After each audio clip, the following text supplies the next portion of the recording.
The Lernaean Hydra, was it a monster or a natural phenomenon? Lerna, a sacred area located on the coast 8 kilometers from the city-state of Argos, where the Argonauts came from, the Peloponnese of Greece. To the west rose the sacred Mount Pontius with a sacred grove of oak trees that extended to the sea.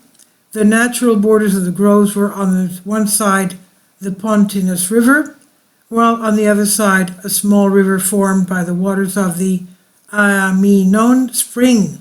And every year, secret nightly ceremonies were organized in honor of Dionysus, one of the Greek gods of ancient Mount Olympus, who from this point descended to Tartarus to bring back Semele, and while for other later peoples the area was considered the point from where Hades and Persephone descended into the kingdom of the dead, and for this reason the mysteries of Lernaean Demeter were held there.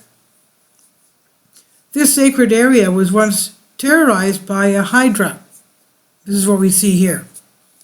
A monster that had its nest under the oak tree at the 7 springs of Aminon, and often visited the nearby treacherous marsh, a marsh that had become the grave of many careless travelers.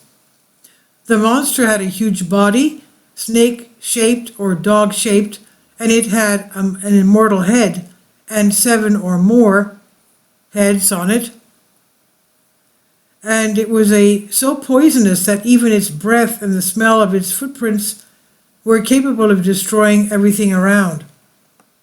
Thus, following the order of King Eurystheus, Hercules sets out to destroy the Lernaean Hydra with the help of Iolaus and the advice of goddess Athena. The mission is crowned with complete success. The monster ceases to exist by using fire, and with Hercules delivering the final fatal blow. All of this, however, took place according to the well-known myth. In reality, the existence of the Lernaean Hydra, the Hydra, and the way it was dealt with takes a different turn, takes on different versions. One version claims that the Hydra was the source of 7 underground rivers that the inhabitants of Lerna suffered from its floods, while its final drying was achieved with the use of fire. Another is that Hercules, as a sacred king, had to defeat the animals that represented the various zodiac signs of the ancient calendar, and these suggested that during the period of time he would reign, he could have an influence on natural phenomena.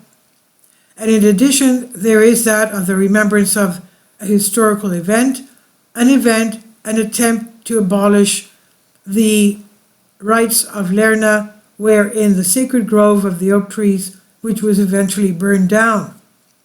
And finally, given the tendency of the ancient Greeks to personify both the gods and the disasters that struck them from time to time, there is the version of malaria, an extremely deadly disease carried by the swarms of mosquitoes that thrived in the specific swamps, which, however, are successfully treated with the use of fire.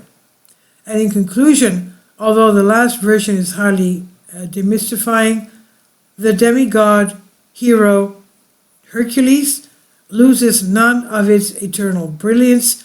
He was a redeemer of human suffering, while his role model continues to guide future generations. So we don't know. It could have been a phenomenon. Please leave your comments, and thank you for your support. Please support my Patreon account. The daily posts are 5 videos daily, and they are totally different from what I have on my YouTube channel. Thank you so much for your support, and that you find all my content so interesting. You'll find the Patreon account details in the description box below.